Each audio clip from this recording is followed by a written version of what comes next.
भारत पहला देश बन गया है दुनिया का। देखिए, दुनिया में जो एयर अटैक होता है, वो फाइटर जेट आए, मिसाइल्स आए या ड्रोन से हमला हो, उसके इंटरसेप्शन का जो रिकॉर्ड है वो उसमें रूस का रिकॉर्ड है 80% का। 80% जो है ऐसे हमलों को इंटरसेप्ट कर लेता है रूस। उसको बढ़ाया इजराइल ने, वो 98 से 99% तक ले गया। जितने हमले हुए की ओर से उस पर, उन सबको, और ईरान की ओर से उन सबको 98-99% को उसने न्यूट्रलाइज किया। भारत ने कल ये रिकॉर्ड बनाया है 100% इंटरसेप्शन का। एक भी मिसाइल, एक भी ड्रोन, एक भी फाइटर जेट भारत की धरती पर कोई नुकसान नहीं पहुंचा पाया।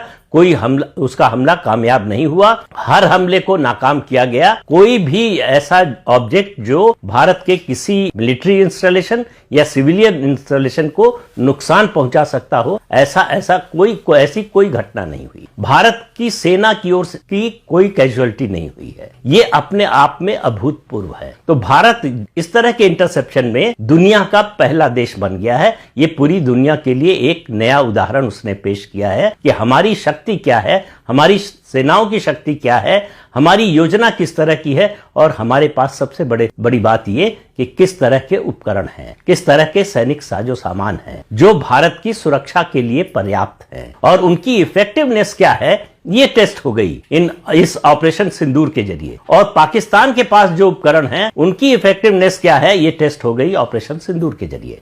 मालूम हो गया कि पाकिस्तान के पास कुछ नहीं है, आर्थिक रूप से वो कंगाल हो रहा है। आज IMF की बैठक है, उसमें पाकिस्तान को ने लोन के लिए अप्लाई किया है, जो कर्ज मांगा है उस पर बैठक होनी है। भारत उसका विरोध कर रहा है। वो अमेरिका पर भी दबाव डाल रहा है कि पाकिस्तान को लोन न मिले। पाकिस्तान के पास उसका जो फॉरेन एक्सचेंज रिजर्व है लगातार घटता जा रहा है। 2 दिन पहले, ये ऑपरेशन सिंदूर शुरू होने से पहले उसके पास $8 बिलियन का फॉरेन एक्सचेंज रिजर्व था, जो और कम हो गया होगा और आने वाले दिनों में और कम होगा। तो जो मिलिट्री एक्सपर्ट्स हैं उनका मानना है कि पाकिस्तान के पास जो ताकत है वो 7 से 8 दिन तक लड़ाई में बना रह सकता है। इससे ज्यादा की उसके पास ताकत नहीं है। उसके पास सैनिक साजो सामान, गोला बारूद सब धीरे धीरे खत्म होता जा रहा है, और नई सप्लाई का कोई जो है आसार नई सप्लाई के दिखाई नहीं दे रहे। इसलिए ये ऑपरेशन सिंदूर, मुझे लगता है, हालांकि युद्ध के बारे में आप कुछ नहीं कह सकते कि कितने दिन चलेगा, कितना लंबा चलेगा। रूस यूक्रेन का युद्ध सामने है,